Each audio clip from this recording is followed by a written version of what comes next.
Car crack. The deafening scream of the fiberglass hull buckling under thousands of tons of deep water pressure violently shatters the night. Gush.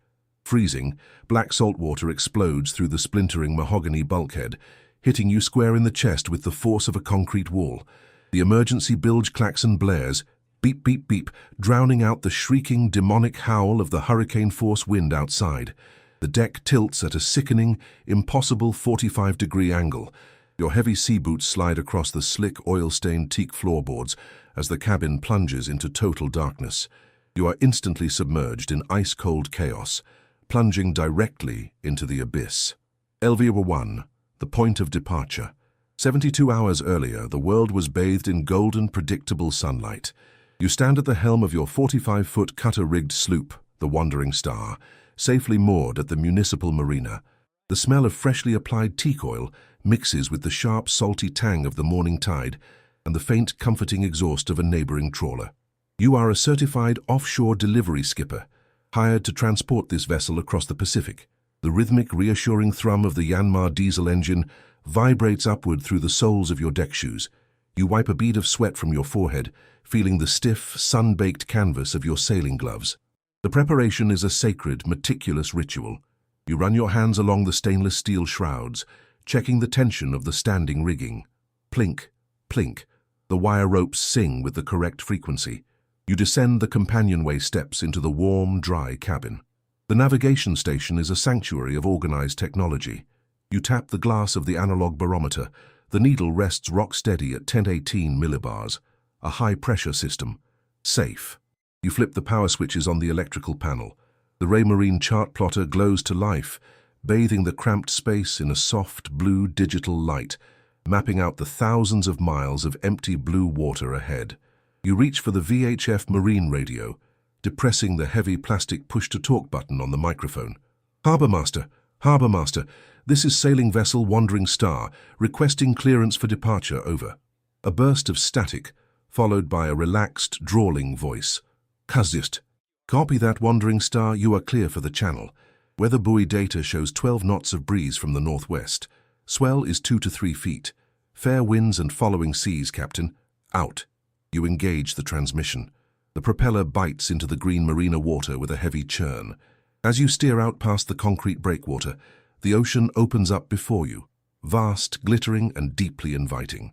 You hoist the mainsail, the heavy Dacron fabric snapping sharply in the wind, before filling out into a perfect aerodynamic curve. The engine is cut.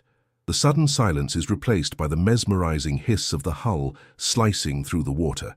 You set the wind vane self-steering gear, clip your safety tether to the jackline, and lean back against the cockpit cushions. Everything is perfectly under control. The horizon is a clean, sharp line, dividing the blue sky from the deeper blue sea. LV. 2. The barometric collapse. It is day 4, and the ocean has changed its personality entirely. You are 600 miles off the coast, completely outside the range of coastal Coast Guard helicopters. The sharp, clean horizon has vanished, replaced by an oppressive, bruised purple sky that seems to press down physically upon the mast. The air is thick, stifling, and suffocatingly humid. The wind has died completely, leaving the sails hanging like dead, wet rags. Slap, slap. The boom aggressively swings back and forth as the boat wallows in a confused, lumpy swell that lacks any rhythm or direction. The silence is no longer peaceful. It feels heavy, pregnant with a violent threat. You step down into the cabin. The smell of diesel fuel and damp fiberglass is overwhelming in the enclosed heat. You look at the barometer. Your stomach instantly drops. The needle hasn't just fallen, it has plummeted to 990 millibars and is visibly moving downward. A pressure drop this rapid means only one thing: an explosive cyclogenesis. A bomb cyclone, whoosh. The first gust hits the boat like a physical punch. The vessel heels over violently, sending a coffee mug flying off the galley counter to shatter into dozens of ceramic shards against the floorboards. You scramble up the companionway, your heart hammering against your ribs. The anemometer at the top of the mast is spinning so fast, it forms a solid blur. The digital wind display jumps. 30 knots, 45 knots, 55 knots. Force 10 on the Beaufort scale. The sea surface is completely white, atomized by the sheer ferocity of the wind. Spray feels like a shotgun blast of rock salt against your exposed cheeks. You struggle to clip your heavy double-tether carabiner onto the steel jackline. The metal is slick with seawater.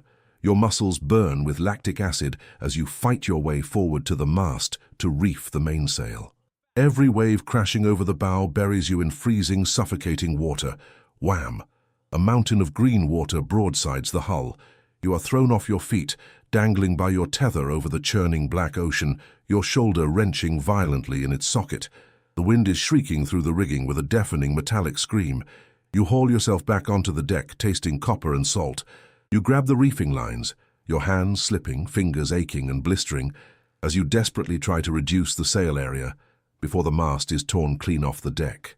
The ocean is no longer a surface to sail upon. It is a three-dimensional washing machine of violence, trying to erase you from existence. Louvain 3. The knockdown and the breach night has fallen, but there is no darkness, only the glowing, phosphorescent white foam of breaking waves towering 30 feet above your head. You are locked inside the cabin, the heavy wooden washboard slotted securely into the companionway. The noise is apocalyptic. It sounds like you're inside a metal drum being thrown down a rocky mountainside. You wedge your body between the navigation desk and the bulkhead to keep from being thrown across the cabin. Your knuckles are white, gripping the edge of the chart table. Then, the world turns completely upside down. There is no warning. A rogue wave, massive and invisible in the storm, strikes the vessel squarely on its beam. Crack, thump. The force is unimaginable. The boat is thrown past 90 degrees. You are launched through the air, violently impacting the ceiling of the cabin. Books, heavy tools, canned food, and splintered wood become deadly projectiles flying around the confined space. For 10 agonizing seconds, the boat remains pinned on its side, the mast completely submerged under the ocean. You are pinned against the ceiling panels, salt water violently forcing its way through the air vents.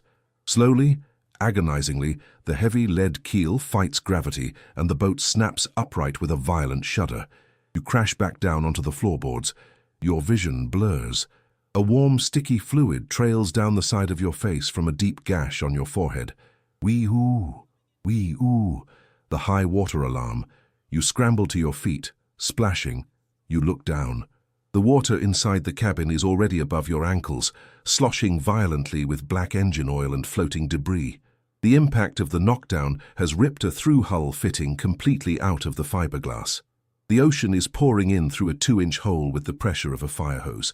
You tear off floorboards, desperately shoving marine plywood, towels, and even your own clothes into the geyser of salt water, but the pressure blows them right back out.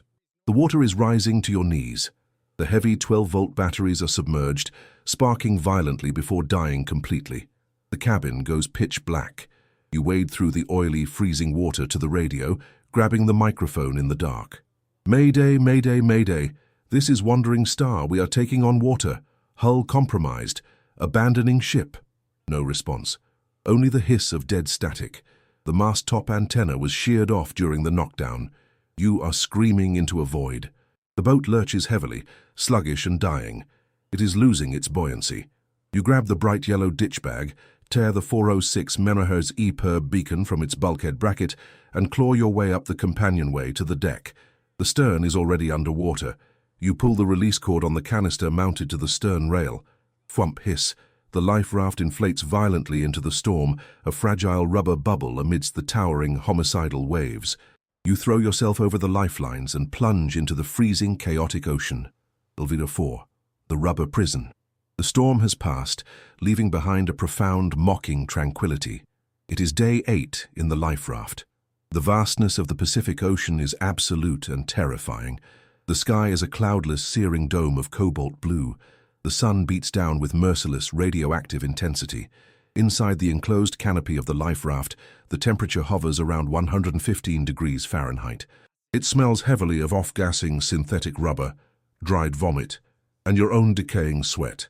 You are sitting in a puddle of warm salt water that constantly sloshes against your legs. Your skin is covered in raw, weeping saltwater sores that burn like acid every time you move. Your lips are cracked, bleeding every time you try to open your mouth. Your tongue feels like a swollen, dry piece of pumice stone scraping against the back of your throat. You reach into the ditch bag with trembling, violently sunburned hands. You pull out a single foil packet of emergency drinking water, 50 milliliters. You stare at it. The primal, animalistic urge to tear it open with your teeth and drain it is overwhelming. You force yourself to wait. You twist the top and let the lukewarm, plastic-tasting water drip onto your tongue. It vanishes instantly, absorbed by your desperately dehydrated tissues before it even reaches your throat. It feels like a cruel joke. Swish. A sound breaks the monotonous silence. You freeze. You peer over the thick rubber buoyancy tube, squinting against the blinding glare of the sun reflecting off the ocean surface. 10 feet away, a dorsal fin slices cleanly through the water. It's an oceanic whitetip. Patient, calculating, thud. The shark rams the bottom of the life raft from underneath. The thin floor flexes violently upward, throwing you off balance. The rubber is only millimeters thick. You can literally feel the hard abrasive cartilage of the predator's nose, scraping against the fabric beneath your thin pants. You scramble backward, pressing your back against the opposite tube, pulling your knees to your chest, holding your breath. You are acutely aware that you are a piece of meat floating in a plastic bag in the middle of the food chain. The paranoia sets in. Every shadow passing under the raft, every ripple on the surface, sends a jolt of adrenaline through your exhausted heart. You clutch the rusted marine knife in your fist, your knuckles aching, staring at the floor of the raft, waiting for the rubber to tear. Letter 5. The disintegration of the mind. It is day 15. Time has lost all linear meaning. There are only cycles of scorching, blinding heat and shivering, pitch-black cold. Your body is consuming itself. Your muscles have severely atrophied from lack of movement and starvation. Your forearms look like skeletal scaffolding covered in thin, bruised parchment paper. The dehydration has thickened your blood, making your heart pound with a slow, heavy, labored rhythm that you can feel echoing inside your skull. The boundaries of reality begin to severely fracture. You are having a full conversation with your mother. She is sitting opposite you in the life raft, wearing her Sunday dress, calmly offering you a glass of ice-cold lemonade with condensation dripping down the sides. You can hear the ice cubes clinking against the glass. Clink, clink. Just take a sip, she says, her voice echoing as if heard underwater. You reach out, your skeletal hand trembling violently. Your fingers grasp empty, scorching air. The hallucination shatters like glass. There is no mother. There is no lemonade. There is only the vast, indifferent, mocking expanse of the Pacific. The cruelty of the ocean is its beauty. The water is an unimaginably clear, mesmerizing shade of sapphire. You look over the edge of the raft, staring straight down into the infinite depths. The urge to just slip over the side, to sink into the cool, dark embrace of the water and let the burning suffering end, is intoxicating. It whispers to you, just let go. It will be so quiet.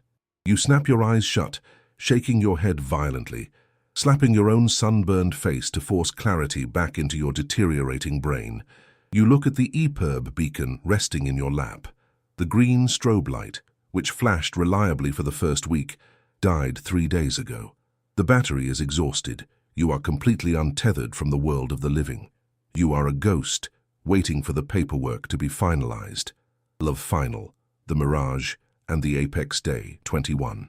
Your kidneys ache with a sharp, stabbing, necrotic pain. Your vision is narrowing into a dark, tunnel-like vignette. You are lying flat on the floor of the raft, too weak to sit upright. The rubber tubes are partially deflated, the raft losing its structural integrity, sagging dangerously close to the waterline. A low, rhythmic vibration begins to hum through the water, transmitting through the rubber floor and directly into your spine. Thrum, thrum, thrum, thrum. You slowly force your eyes open. The glare is blinding. You drag your heavy, dying body up, hooking your arm over the limp buoyancy tube to pull your head up. There, on the horizon, massive and geometric against the organic curves of the ocean, is a shape, a towering wall of rusted red steel, a Panamax-class container ship. It is moving fast, cutting a massive white wake, passing perhaps 2 miles to your port side. This is it. This is the absolute final grain of sand in the hourglass. If they pass, you die. Adrenaline tapped from the very marrow of your bones floods your system. You ignore the agonizing tearing of your muscles. You rip open the emergency kit, your fingers fumbling, bleeding over the plastic. You pull out the red Orion handheld flare. The plastic casing is heavily corroded by the salt. You grip the bottom of the flare and twist the cap to expose the striker. It's jammed. The salt has fused the plastic threads together. Panic, raw and blinding, seizes your throat. You twist with all the pathetic remaining strength in your hands, tearing the skin off your palms. Come on. The massive ship is moving steadily, its bow aimed straight for the horizon. It will be out of visual range in less than 5 minutes. You grab the rusted marine knife with your teeth, open the blade and violently hack at the plastic casing of the flare. The knife slips, slicing deep into the meat of your thumb, but you don't feel the pain. You pry the cap off. The striker is exposed. You stagger to your knees, the raft pitching violently under your unsteady weight. You hold the flare high above your head. You strike the igniter cap against the abrasive top. Scrape. Nothing. It's damp. The ship is pulling further away. The massive white letters on its stern are becoming blurry. You strike it again, putting the entire weight of your desperation into the motion. Whoosh, hiss. A blinding magnesium-red fire explodes from the top of the tube, burning at 3,000 degrees. Thick, toxic orange smoke billows out, choking your lungs. Sparks rain down, burning small holes into the rubber of the raft, but you don't care. You hold it as high as your trembling arm can manage, waving it frantically back and forth against the immense blue sky. Hey! You try to scream, but your voice is nothing more than a dry, rattling hiss of air from a ruined throat. Look at me! The flare burns intensely for exactly 60 seconds. Then it sputters, hisses, and dies, leaving only a fading trail of orange smoke drifting away on the wind. You drop the empty cardboard tube into the ocean. You collapse over the side of the raft, your chest heaving, your vision blackening at the edges. You stare at the distant ship. It continues moving forward, unchanged, unnoticing. You watch the massive stern slowly shrink against the horizon. The rhythmic thrum-thrum-thrum begins to fade, replaced by the unbearable eternal silence of the wind and the gentle slap-slap of the waves against your decaying rubber prison. Your arm drops limply into the water. The decision isn't yours anymore. The ocean has made it for you.